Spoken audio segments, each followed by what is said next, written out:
তোমার প্রতি অনুভূতি গল্পের 6 নম্বর পার্ট। আর এই পার্টটি অনেক বেশি ইন্টারেস্টিং হতে চলেছে। তো চলুন বেশি কথা না বলে গল্প শুরু করা যাক।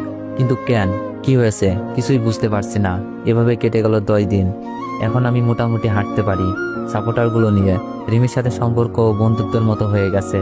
আর আন্টির পরিবারও আমাকে একজন সদস্য মনে হচ্ছে। আর এই কয়েকদিন ভাবির নাম্বার বন্ধ পেয়েই যাচ্ছি। আজ রিমির আব্বু বাসায় এসেছে, আমাকে দেখে গিয়েছে, আমার সব রকমের হেল্প করবে বলে গিয়েছে। তিনি বলেছেন আমাকে নাকি ওনার অফিসে চাকরি দেবে, এখানে থেকে লেখাপড়ার পাশাপাশি চাকরি করতে।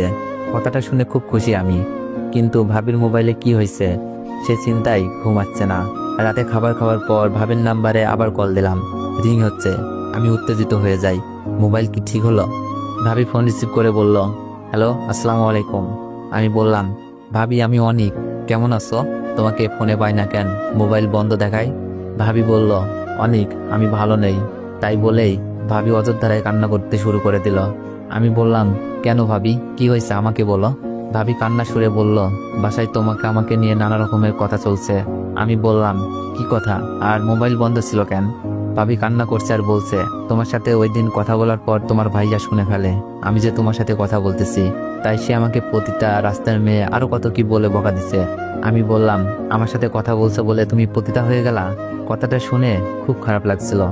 ভাবি বলল, বলে তোমার মতো ধর্ষক যে চাচাতো বোনকেও ছাড়ে নাই, তার সাথে কোনো ভালো মানুষ কথা বলতে পারে না। যাদের চরিত্র খারাপ তারা এইসব ছেলেদের সাথে কথা বলে। আমার নাকি তোমার সাথে অবৈধ সম্পর্ক আছে। বাসায় সবাইকে ডেকে বলতে থাকে। ভাবির কান্না আর অপবাদে আমারও কান্না আসছে। কারো ভালো করতে গিয়ে কারো খারাপ করে ফেললাম না তো? আমি বললাম, তারপর কি হলো?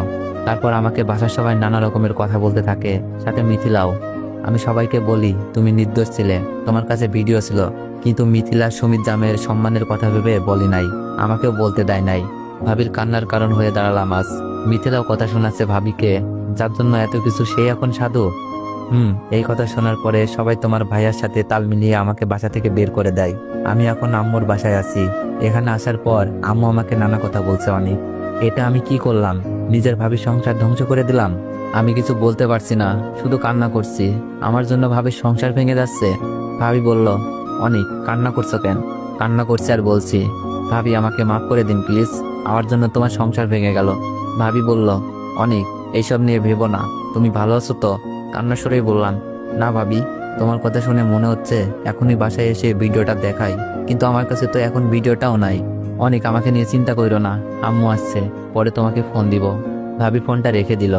ভাবির জীবন আমি কাল হয়ে গেলাম। ভাবির জীবন সুন্দর, আর মিথিলাকে শাস্তি দিতে ভিডিওটা আমার লাগবেই, যা মোবাইলের সাথে সাথে হারিয়ে গেছে। তাহলে কি আমাদের আর নির্দোষ হওয়া হলো না, নাকি সারা জীবন অপবাদ নিয়ে বেঁচে থাকতে হবে? আমার কথা বাদ দিলাম, ভাবির কি হবে? আমি কান্না করছি রুমে বসে বসে। হয়তো কান্নার আওয়াজ কেউ শুনে ফেলেছে। রিমি, আঙ্কেল, আন্টি আমার কাছে এসে কান্নার কারণ জানতে চাইলো। আমি সবকিছু বললাম। আমার কথা শুনে ওদের চোখের কোণেও পানি। হয়তো ভিডিওটা থাকলে আজই রওনা দিত আমাদের বাসায়। ওরা নিজেদের অপরাধী মনে করছে। তাদের ছেলেকে বাঁচাতে গিয়ে মোবাইলটা ভেঙে যায়। মোবাইলে মেমোরিও ছিল না যেখানে এটা থাকতে পারে। আমি তাদের বলি, এটা আমার ভাগ্য মাত্র, হয়তো আল্লাহ এর থেকে ভালো কিছু দিতে চাচ্ছে। এভাবে কেটে যায় 2 দিন। ভাবির সাথে প্রতিদিনই কথা হয়। ভাবি চাচ্ছে সবকিছু যেন আগের মতো হয়ে যায়, কিন্তু ভাবিও জানে আমার কাছে ভিডিওটা নাই। তাই আল্লাহ ভরসা বলেই থাকতে হচ্ছে।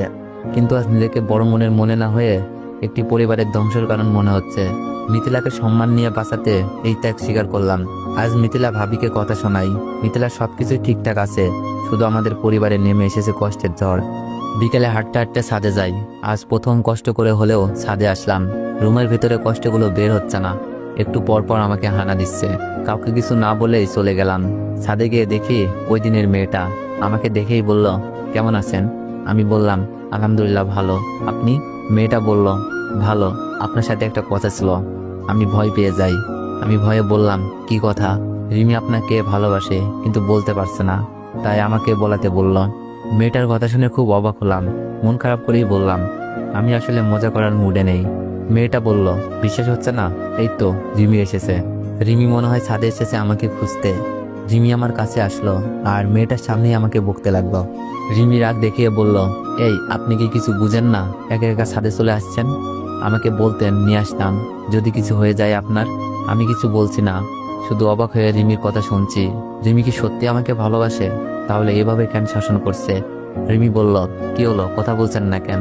আমি বললাম, কাউকে বিরক্ত করতে চাই না, একা একা চলে এসেছি। রিমি বলল, বিরক্ত মানে? একটা দিমু ধইরা। মেয়েটা রিমিকে বলছে, রাখ রাখ মারপিট, পরে করিস, আগে তো প্রপোজ কর।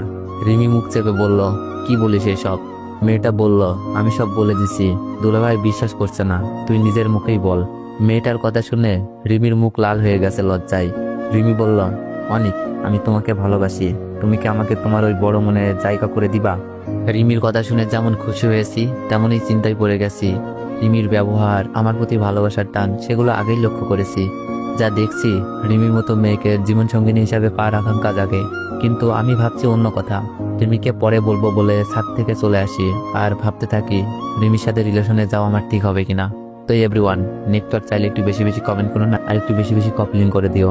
আর যারা যারা ইউটিউব থেকে ভিডিওটি দেখছেন সবাই একটু সাবস্ক্রাইব করে দিন। ধন্যবাদ।